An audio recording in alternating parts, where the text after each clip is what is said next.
ஜெபிப்போம். பரமண்டலங்களில் இருக்கிற எங்கள் பிதாவே, உம்முடைய நாமம் பரிசுத்தப்படுவதாக. துரைத்தனங்களை எதிர்த்து ஜெபிக்கிறோம் சாமி.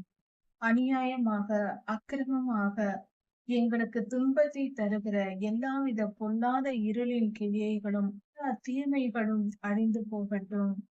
இவ்வுலகத்தில் தேவ சித்தத்தை முழுமையாய் நிறைவேற்ற தடை செய்கிற எல்லாவித பொல்லாத இருளின் கிரியைகளும் ராஜாதி ராஜா இயேசுவாவின் நாமத்தினால் ஒழிந்து போகட்டும். தேசங்கள் சமாதானம் நிலவும்படியாக கர்த்தருடைய ஆளுகை வரட்டும். இந்த சமாதானத்திற்கு விரோதமான எல்லாவித பொல்லாத இருளின் கிரியைகளும் ராஜாதி ராஜா இயேசுவாவின் நாமத்தினால் ஒழிந்து போகட்டும். ராஜாதி ராஜா இயேசுவாவின் நாமத்தினால் பிதாவே, ஆமென். மாரநாதா.